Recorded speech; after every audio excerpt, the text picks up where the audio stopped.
Fernando Paulsen y nuestros panelistas e invitados son una combinación clave por la 92.9 FM. La clave me escucha.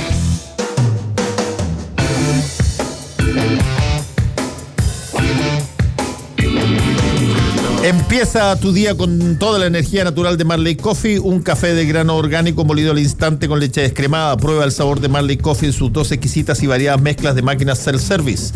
Espresso, chocolate fuerte, té chai y otras bebidas calientes te esperan para recargar tu día. Con Marley Coffee disfruta tu día con toda la onda.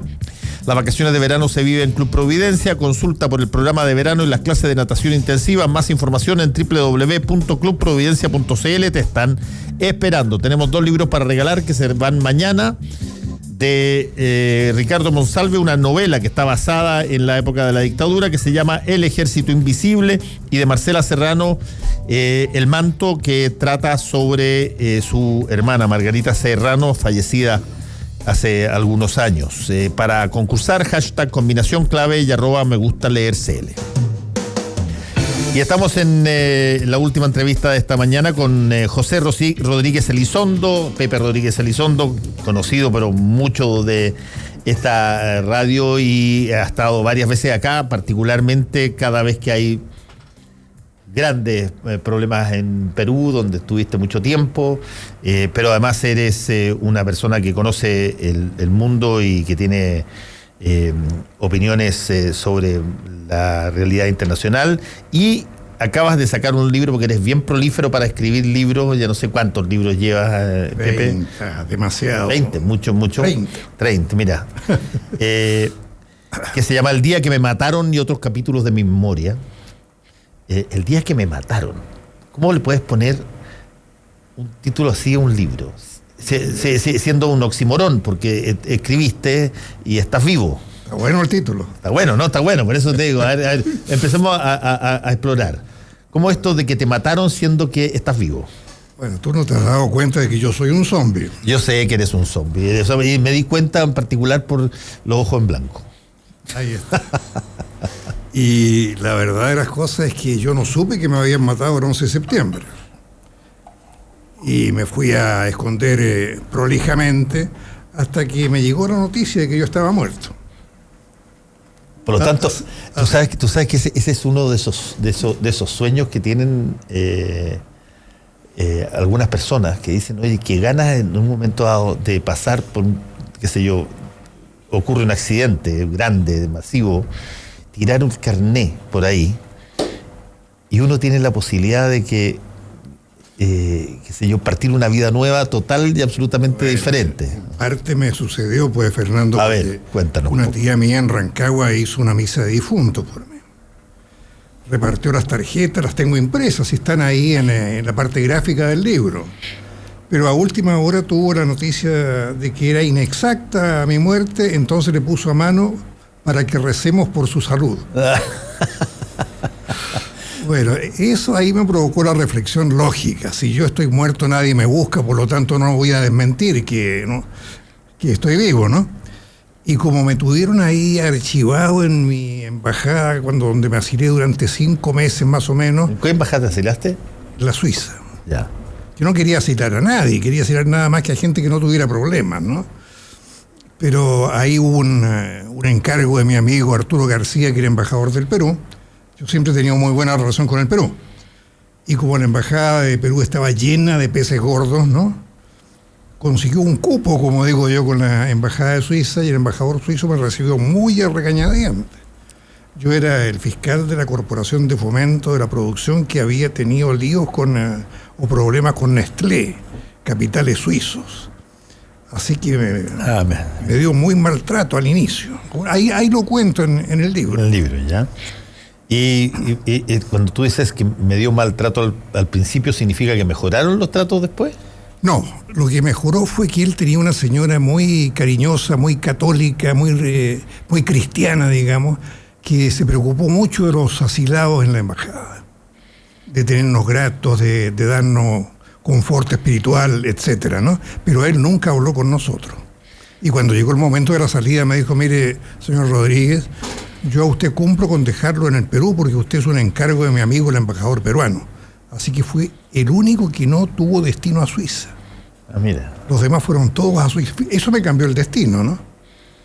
Sí, y además te cambió las cosas. Yo estaba en Suiza y te lo puedo describir así, con toda la inexactitud y la injusticia de lo que estoy hablando. Es un país que tiene primero que nada dos colores, verde y blanco. Verde en primavera y verano y blanco en invierno, por lo menos así tenía, probablemente ha cambiado ahora con el cambio climático.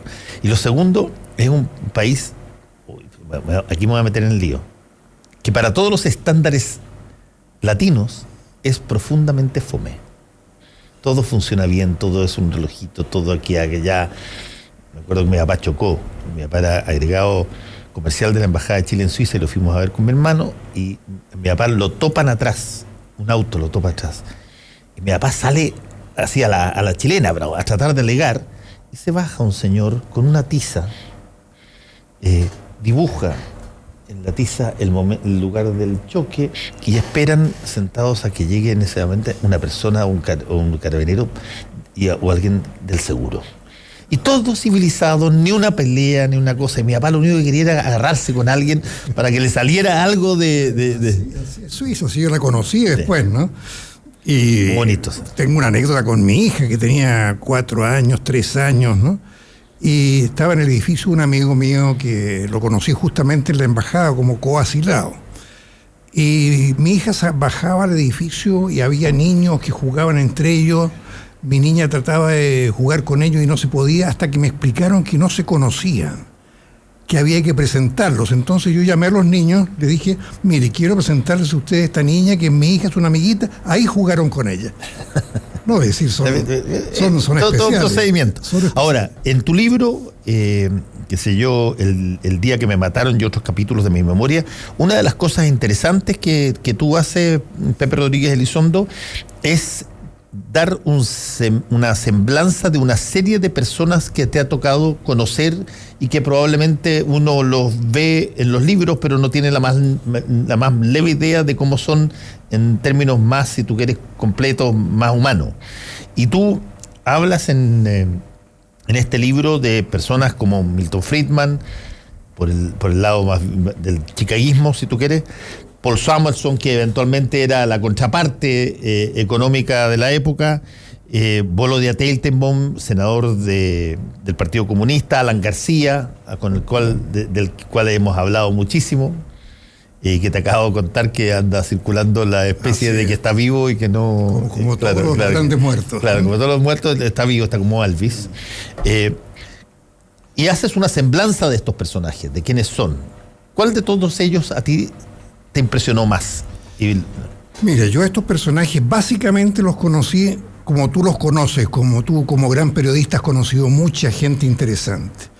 Pero Caretas era una revista muy especial, en que yo como entrevistador de Caretas tenía un acceso un poco más privilegiado que un periodista normal.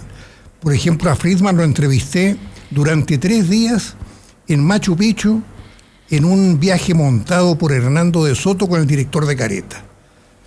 Entonces, Silieri, ¿no? Con Enrique Silieri, gran director. ¿Qué personaje, sí? El legendario, como le decían en vida. Legendario. Ya, algún día conversaremos sobre Silieri. Entonces tuve 3 días con Milton Friedman y fue realmente una gozada.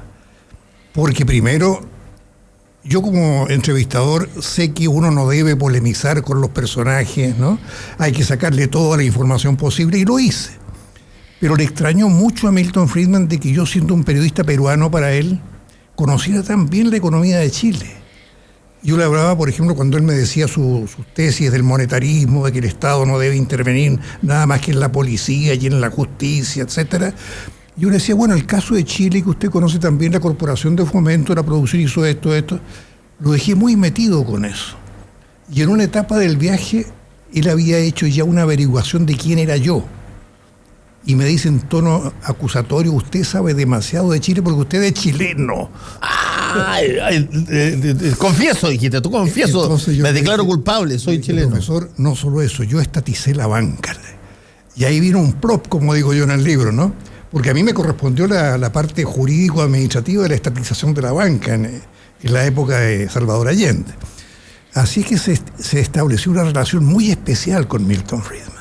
¿Qué tal era el personaje, humanamente era hablando? simpatiquísimo. Yo lo describo ahí como la impresión que me dio, como una especie de papá de Woody Allen. ¿Ah? Era el mismo tipo de judío intelectual con sentido del humor, un gran sentido del humor.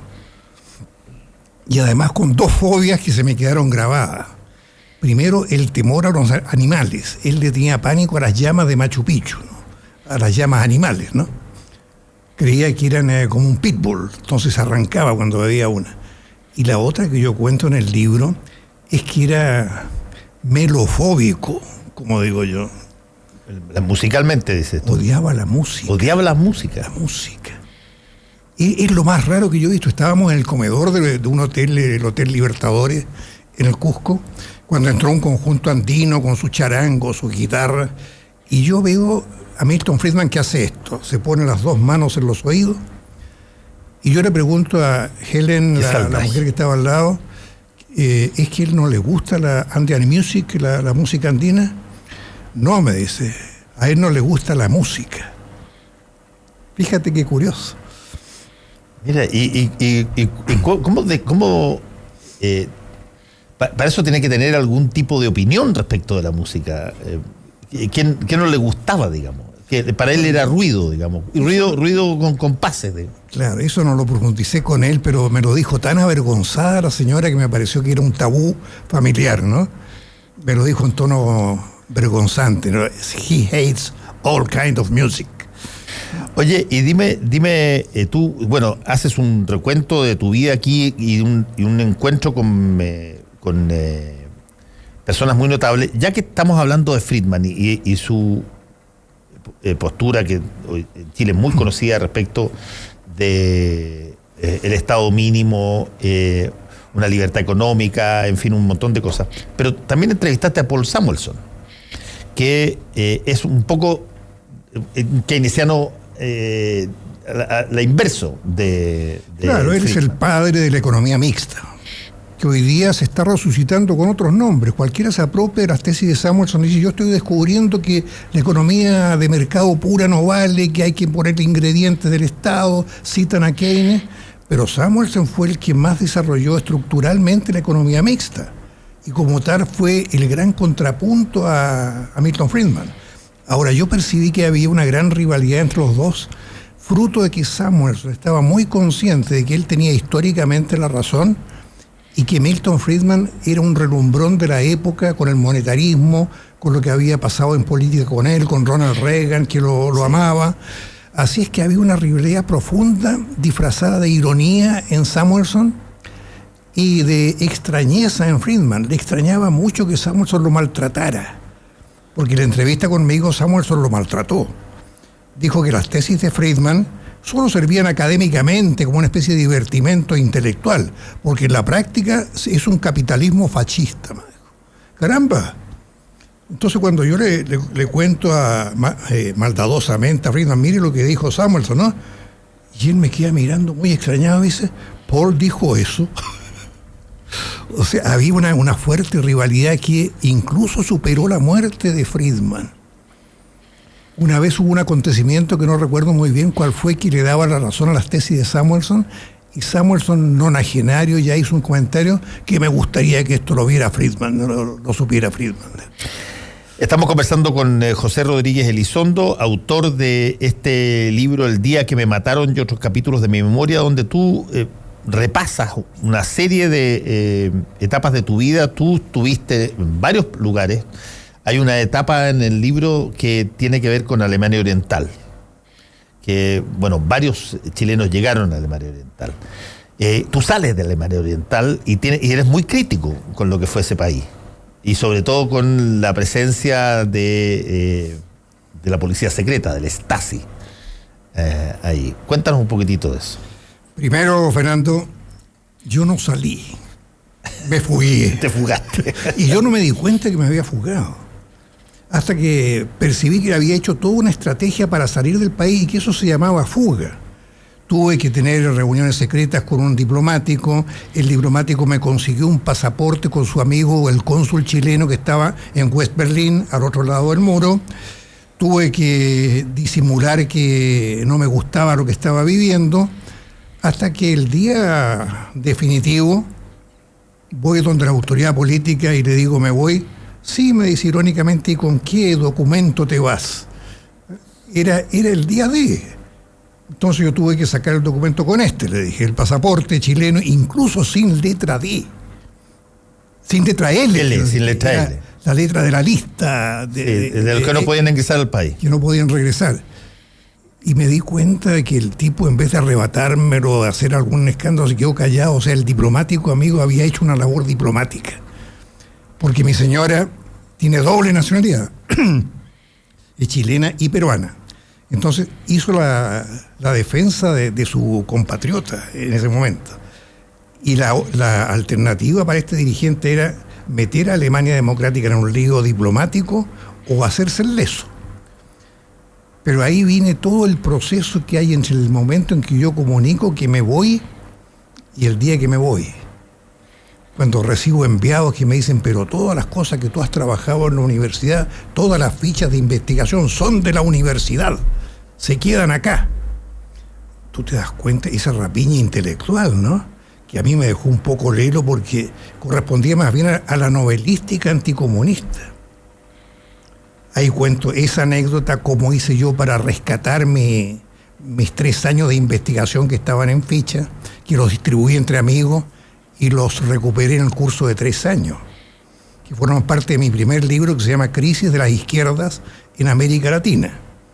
Está hecho con esa anécdota de base. Mira. En segundo lugar, yo me di cuenta por lo que le pasó a mi amigo Lucho Mulián, de que era muy delicado el tema de decir yo me voy. Porque tú sabes la anécdota de Lucho Mulián. No, ¿qué pasó con él?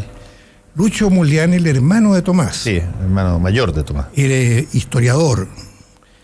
Y era un poco ingenuo. Comunicaba que él no estaba aprendiendo nada en la RDA y que se quería ir. Con lo cual se hizo muy sospechoso para ciertos elementos estalinianos que habían. Si él no ha aprendido nada, si él no quiere irse a España, donde gobierna Franco, es un fascista emboscado. Entonces empezó una presión contra él que culminó con otro tema de la novelística anticomunista. Se volvió loco. Y lo metieron en una clínica psiquiátrica con electroshock. Chupa. Bueno, Lucho Mulián, a quien yo quise mucho, escribió un cuento sobre este caso en el cual el personaje que correspondía a Lucho se suicidaba. Fíjate lo que te estoy contando. En el cuento. Unos 15 años después, en la Biblioteca Nacional, en una exposición, siento una mano que me toca el hombro, me doy vuelta, es Lucho Mulián. Resucitado, curado, completamente lúcido. Y yo le pregunto, me animo a preguntarle, oye Lucho, yo escribo un cuento sobre tu caso, ¿tú lo has leído? Y él con un monosílabo me dice, sí, y no me dice nada más. Entonces yo me quedo un poco cortado y le pregunto, bueno, ¿qué te pareció? Y él desde la profundidad de su alma me dice, muy impresionante. No termina acá el cuento, Fernando. 2 años después aproximadamente leo una noticia, hermano de Tomás Mulián y padre de Vasco Mulián se suicida.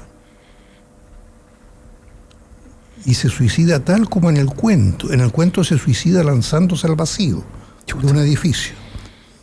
Y en la realidad se suicidó lanzándose a un 7º o 10º piso de una clínica, donde estaba sometido a un tratamiento X, ¿no? Bueno, esa es una de las muchas anécdotas que yo cuento. Tengo anécdotas de suicidados directos. Uno que estuvo cenando conmigo un día defendiendo ardorosamente el sistema y que 2 meses después se suicida. Bueno, mis anécdotas con Carlos Cerda también son muy sabrosas, tú las leíste. Del Partido Socialista. No, Carlos Cerda, el juez. Comunista, no, fue miembro de la juventud, del comité central del partido, y que el autor de la novela Morir en Berlín, pues, que después se convirtió en un gran novelista. Déjame hacerte una pregunta, José Rodríguez Elizondo. Cuando tú, de alguna manera lo voy a plantear así, porque hay un evento que está en tu libro y que causó en su momento un choquecito, que incluso yo que fui uno de los autores del artículo en la revista Análisis, tuvimos un choque ahí. Sí, no. Déjame contarte de qué se trata. Tú en tu libro revelas y relatas cosas que mucha gente no sabía. Lo haces como tú siempre lo haces, con mucha apertura, con una mirada crítica sobre un montón de cosas. Criticas situaciones que tenían lugar en los países donde estuviste, sean ellos de izquierda o de derecha, en eso no. Y son cosas que alguna gente protege brutalmente. Por ejemplo, te voy a poner el caso yo me acuerdo que nosotros escribimos en la revista Análisis, en algún momento dado, la forma como había muerto Allende. Y la describían básicamente personas que habían estado con él al final, incluyendo el doctor Holguín, Girón, que había estado hasta el final ahí. Y con la cuenta general del suicidio y todo el asunto. Y tuvimos, pero una represalia, en la forma de una carta muy brutal, de un premio nacional, que era militante del Partido Comunista en ese entonces, porque estábamos contradiciendo la imagen que se había hecho y que la había básicamente hecho Fidel Castro desde Cuba, de esta suerte de muerte combatiendo y que el suicidio menoscababa la presencia de Allende. Y tú tienes el caso en tu libro, el de por qué se falsifica esta historia de cómo efectivamente muere Allende. Sigue siendo para mí un caso profundamente chocante, porque yo en el libro describo la escandalosa intromisión de Fidel Castro en la historia de Chile. No falsificó la historia para sus fines propios. Él quiso que Allende muriera como habría querido que muriera el Che Guevara, porque Fidel Castro es crítico de que Guevara se haya entregado. Un revolucionario no se entrega, dice en un discurso. Entonces, cuando Allende se suicida, él, que además tenía una fobia particular contra los suicidas, le inventa una muerte combatiente porque eso le daba la razón a priori. Allende tuvo la polémica amistosa con Fidel, en el sentido de que se podía hacer la revolución por otras vías, como decía Salvador Allende. Pero Fidel le decía: oye, chico, estás profundamente equivocado. Entonces, en las conversaciones entre ellos había esa polémica, y Fidel Castro se retuvo, no apoyó la vía de Allende, de algún modo la saboteó. Por lo tanto, cuando muere Allende, le inventa una muerte demostrando lo que antes había dicho Gabriel García Márquez había dicho en su tono festivo: Fidel Castro es el peor perdedor que he conocido en mi vida. Por lo tanto, cuando Allende ganó electoralmente y Fidel había dicho que no podía, que eso era borrachera electoral, ya ahí perdió. Y se desquitó 3 años después diciéndole en un discurso muy impresionante a los chilenos: ahora sabrán los revolucionarios chilenos que esta no era la vía. Entonces yo digo, caramba, falsear la realidad desde fuera y encontrar con que gente desde adentro, chilenos, decimos: hay que creer lo que dice Fidel Castro, pero no lo que sucedió en la historia de Chile. Fernando, eso me parece francamente repugnante.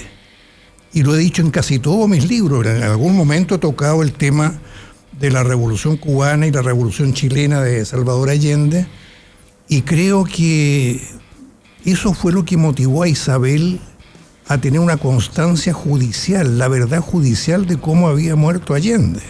Y dime una cosa, Pepe, que uno diga las cosas que tú estás diciendo en un marco, en el caso de la izquierda, de toda una serie de símbolos y de simbología que hay, que de pronto nos gusta que la verdad altere los símbolos. ¿Cómo se manifiesta esa contra?